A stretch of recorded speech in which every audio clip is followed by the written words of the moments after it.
want you to close your eyes for a second. Imagine it's the morning of January 22nd, 2026. You're sitting at your desk. Maybe you're a CISO, maybe a compliance officer, or maybe you're just the poor soul who raised their hand when the CEO asked who understands computers. You open your email and you just feel heavy. I mean, that's not imagination for a lot of people right now. Yeah. That's just a Tuesday. It is the mood of the industry, isn't it? We aren't just alert anymore. We're exhausted. We are looking at a landscape that has changed so violently in the last, 18 months? Yeah. That I think a lot of professionals are they're trying to keep their heads above water. Siege mentality is probably the phrase I'd use. If you look at what has dropped between 2025 and now, it's unprecedented. Okay, let's look at the pileup. Just in the rearview mirror, we have NIS2 and the Data Act. Those hit hard in 2025. But now, staring us right in the face for 2026, we have DORA for the financial sector, we have the Cyber Resilience Act, the CRA, which is huge for manufacturers. We've got the AI Act obligations kicking in, and the CSRD reporting requirements. It's a regulatory tsunami, and the problem, it isn't just the volume. If it were just volume, you could, hire more people. Sure. The problem is the entanglement. That's the part that drives me crazy. It feels like you need a law degree just to configure a firewall now. And the knee-jerk reaction I'm seeing in the market, and tell me if you think this is a mistake, is that companies are building teams for the acronyms. Oh, yeah. They have a DORA project team and a separate NIS2 task force and an AI governance group. It is a massive mistake. Yeah. It's the fastest way to burn through your budget and burn out your staff. If you build silos for every regulation, you are essentially fragmenting your own defense. You are. You end up with a DORA firewall and a NIS2 firewall, metaphorically speaking. You're doing the work 3 times, paying for it 3 times, and nobody is looking at the whole picture. So the silo approach is dead, or at least it's a fast track to bankruptcy. But what is the alternative? Because you can't just ignore the law. That is the mission for this deep dive. We are stripping down the European Cyber Resilience Study 2025, which was released just this month by Management Projects BV.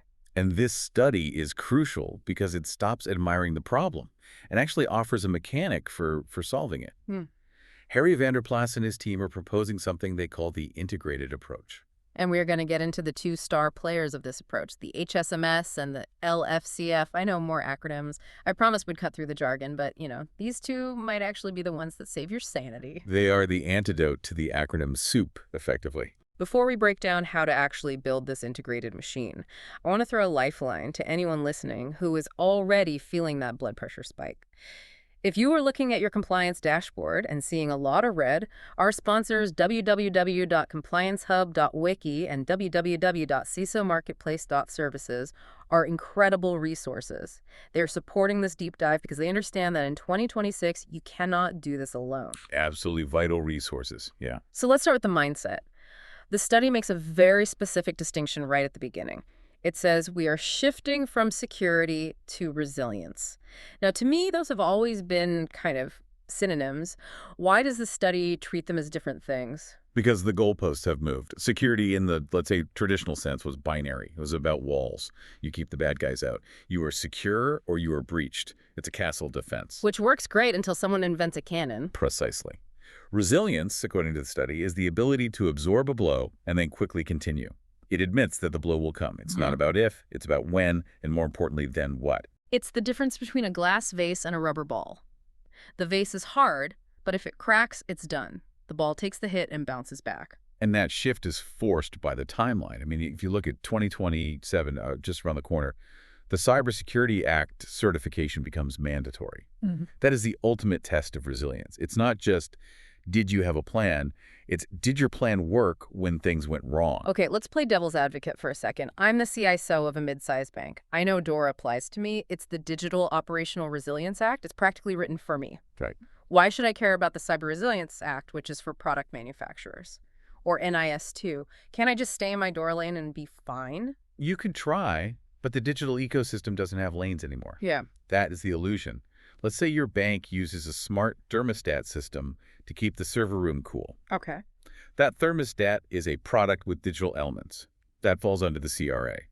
Your bank uses AI algorithms to flag suspicious transactions. That falls under the AI Act. Your bank is considered an essential entity for the economy. That puts you squarely in NIS2 territory. If you treat those as separate projects, you are duplicating your audit work by about 300%. You're just filling out 3 different spreadsheets for the exact same server room? You drown in paperwork while the hackers walk right in the front door because everyone is too busy formatting Excel sheets. That is exactly the danger. And that is why this study argues for the HSMS. Let's decode this. HSMS, Harmonized Security Management System. Is this just a fancy name for, like, buying a GRC tool and hoping for the best? No, it's not a tool. It's a structural philosophy. Think of the HSMS as the constitution of your organization. It is the single source of truth where governance, risk, and compliance, where they all live together. So instead of the privacy team having their own policy and the IT security team having a different one. Exactly. It unifies them. But the real magic, and this is the part that I think is brilliant, is the second acronym, L-FCF, the Layered Framework Control Fabric. Control fabric. It sounds very sci-fi. It sounds complex, but the analogy the study uses is lattice work, or a matrix. Imagine a grid. On one side, you have all those nightmares we just listed. DORA, NIS2, GDPR, the AI Act. Those are the demands. Okay. On the other side of the grid, you have your controls, the actual things you do. Patch the server, train the staff, encrypt the database. And the fabric connects them? It maps them. And this leads to the concept of meta-compliance. This was the big takeaway for me. The study argues that you should stop trying to comply with regulations directly. Wait, stop complying with the regulations. That sounds like terrible legal advice. Stick with me. You don't comply with the regulation directly. You comply with your own HSMS. Okay, unpack that. How does that work on a Tuesday morning when I have to configure a system? Let's take access control. You need a policy for who can log into your systems. Now, NIS2 requires this. DORA requires this. ISO 27001 requires this. Even the AI Act has requirements about who can access training data. Right. In the old world, the silo world, I'd have the NIS2 auditor ask for it, then the DORA auditor. And you generate different reports for each one. Painful. In the integrated approach, you implement access control once as part of your L-FCF. The framework is pre-wired. It knows that implementing multi-factor authentication satisfies Article 21 of NIS2, Article 9 of DORA, and Annex A of ISO. So I do the work once, and the framework tells all the different regulators, see, we're good. Precisely. The study has this great line that I highlighted. Every pound spent on cyber resilience contributes to multiple frameworks simultaneously. You stop spending money on compliance and start spending money on security. The compliance becomes a byproduct. You get it for free. You get it for free. That sounds like the holy grail. But I'm skeptical about the effort to set it up. I mean, building a framework control fabric sounds like a massive project in itself. If I'm already drowning, do I have time to build a boat? That is the common fear. But the study doesn't say build this from scratch. That would be insane. It tells you exactly what ingredients to use to build the fabric. They rely on existing standards. They list 4 specific ones, and I want to go through them because I think people often confuse them. You know, they throw around NIST and ISO like they're the same thing. But the study, it assigns them very specific personalities. They do. They play different roles in the fabric. First up is CIS controls V8. That is your baseline. Think of CIS as digital hygiene or the emergency room. It is prescriptive. It tells you exactly what to do. Inventory your devices, secure your configurations, turn on the logs. So this is for the guys in the server room. Yes, it's perfect for operational teams. They don't want high-level theory. They want a checklist. CIS is that checklist. Then we have COBIT 2019. Now, I've always found COBIT a bit dense. Why do we need it if we have CIS? Because CIS is technical. COBIT is organizational. COBIT is the translator. It connects IT to the business. It ensures that the IT team isn't just patching servers for fun, but doing it to support a business goal. It answers the question, does this IT project actually help us sell more widgets? Okay, so CIS is the hands, COBIT is the translator. Then we have NIST CSF 2.0. NIST is the megaphone. Identify, protect, detect, respond, recover. That structure is brilliant for communicating with the board of directors.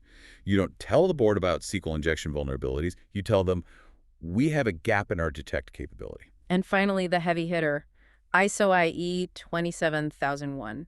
The encyclopedia, the gold standard for the library of controls. It provides the rigor and the certification structure. So use CIS for speed, COBIT for alignment, NIST for strategy, and ISO for depth. The L-FCF weaves them all together. And again, if you're sitting there thinking, I don't have the internal library to map all these, That's where tools come in. www.compliancehub.wiki and www.cisomarketplace.services can help shorten that setup time significantly. Oh, you definitely don't want to be doing that mapping manually in a spreadsheet. There is one specific technical requirement in the study that I think really proves why this integration is necessary. The SBOM, the Software Bill of Materials. Oh, this is the monster under the bed for software developers. It's coming from the Cyber Resilience Act, the CRA. Can you explain what it is for people who haven't encountered it yet?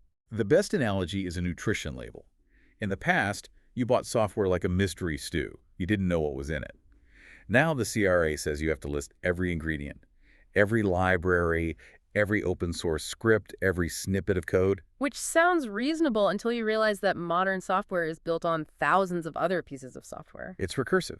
Your software uses library A. Library A uses library B. Library B uses a logging script that was written by a guy in Nebraska in 2014. If that script has a vulnerability, like we saw with Log4j, your whole house is at risk. So if you treat the CRA as a silo, you just have a compliance team collecting these SBOMs and filing them away in a folder. Which is completely useless. It's administrative theater. But, and here's the integrated win, if you use the HSMS approach, you take that SBOM data and you feed it into your vulnerability management process. Which is required by NIS2. Exactly. Because you have the ingredient list, thanks to the CRA, you can instantly scan for vulnerabilities, which satisfies NIS2. You turn a paperwork burden into a security superpower. You know exactly where you are exposed the minute a new vulnerability is announced. That is a compelling argument for integration. But let's pivot to the people who have to sign the checks, the board of directors. Because usually when I walk into a boardroom and say integrated framework, they hear expensive consultant project that never ends. They do get skeptical. But the study is very blunt here. Good governance is not expensive. Poor governance is. We've heard the RSI argument before, return on security investment. If we don't spend this, we might get hacked. But it's hard to prove a negative to a CFO. It is. But the math has changed. It's no longer hypothetical. We aren't just talking about the cost of the breach anymore, which is huge. The study highlights reputational damage and remediation costs. Fixing a breach is usually 10 times more expensive than preventing it. But there's a bigger stick now. It's not just the company's money, it's the director's personal life. This is what makes directors put down their phones and listen. Under the Cybersecurity Act and the national implementations of NIS2, directors can be held personally liable. We aren't talking about the company getting a fine. No. We are talking about the director being suspended from the board. We are talking about fines levied against the individual's personal assets. In some extreme negligence cases, there is even talk of criminal liability. So the old excuse of, I'm not technical, I hired a CISO, it's his fault, that's gone. Dead and buried. Directors have a legal duty of care now. They have to attend training. They have to approve risk measures. The study actually gives a 5-question checklist that every director should ask their CSO. What's the most dangerous question on that list? The one that exposes the most risk? In my opinion, it's this one. Do we have an up-to-date overview of chain risks? Chain risks. This brings us to the supply chain, because you aren't just responsible for your own house anymore. No.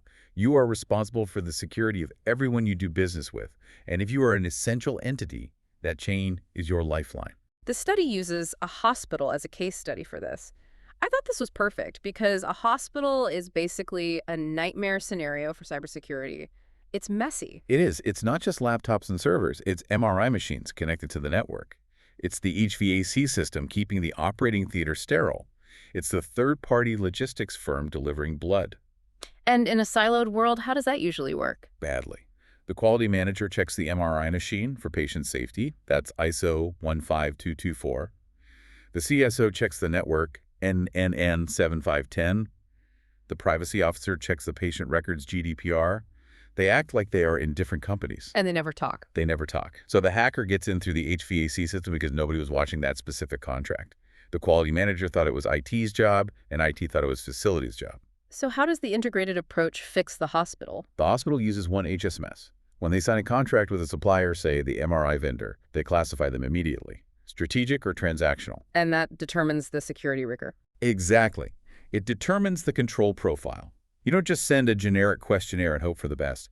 For a strategic supplier, you demand audit rights. You demand an exit plan. An exit plan. If that MRI supplier goes bankrupt or gets held for ransom, how do we keep the machine running? Do we have the source code? Do we have a backup vendor? That isn't just IT security, that is business survival. The HSMS links the legal contract directly to the security operation. That's intense for the supplier. Imagine being a small vendor trying to sell to that hospital. It is huge pressure, and that leads to the SME challenge. That was my next question. That works for a massive hospital with a budget. But what about the listeners running an SME? They have 50 employees, they don't have a CISO, they have Dave who comes in on Tuesdays to fix the printer and reboot the router. The Dave factor. It's real. The threats are the same for SMEs. Ransomware doesn't discriminate based on revenue, but the resources aren't there. So does the integrated approach work if you're small, or is this just for the big players? It actually works better for the small players because you can't afford the inefficiency of silos. You just don't have the bodies to waste. But, and this is key, you shouldn't build it from scratch. The study talks about sectoral basic profiles. Basically, intelligent templates. They point to safeonweb.be in Belgium as a model. National initiatives are publishing standard policies. Here is a standard supplier checklist. Here is a standard password policy. So grab the template, map it to the CIS controls we talked about earlier, the hygiene list, and you have a light version of the L-FCF. Exactly. Don't be a hero. Use the community standards. If you are an SME, your goal is to be secure enough, not to be Fort Knox. Standard profiles get you there. And getting access to those standards is key. Again, www.compliancehub.wiki and www.cisomarketplace.services are great places to start so you aren't reinventing the wheel. Using those resources is just smart business. We've covered a lot, from the regulatory tsunami of 2026 to the mechanics of the framework control fabric. But I want to end on a thought from the study that I found genuinely unsettling. It's about where this is all going. The certification requirement. We mentioned the Cybersecurity Act coming fully into force in 2027. The study implies we are moving toward a world where using certified products might be a mandatory condition for doing business. Think about the implications of that. Right now, if you want to buy software or a device, you check the price and the features. Maybe you check the reviews. But in 2 years. In 2 years, if you are an energy grid or a hospital or a bank, you might be legally forbidden from buying software that doesn't have the European cyber stamp of approval. That shifts the burden entirely. You effectively outsource the trust to the certification body, but you are liable if you buy the wrong thing. It changes procurement entirely. Your procurement officer becomes your first line of cyber defense. If they buy a non-certified product, they are breaking the law. It effectively creates a no-fly list for technology. It does. And it forces the market to mature. If you can't get certified, you can't sell to Europe. So the question for our listeners to ponder as they head back to their desks is this. Is your organization ready to prove not just that you are secure, but that every single digital ingredient you buy is certified secure? Because that is the bar that is being set. It's a brave new world. It's complex, but with an integrated approach, it is manageable. On that note, we're going to wrap it up. Check your acronyms, build your HSMS, and don't let the tsunami wash you away. Stay resilient. We'll see you in the next deep dive.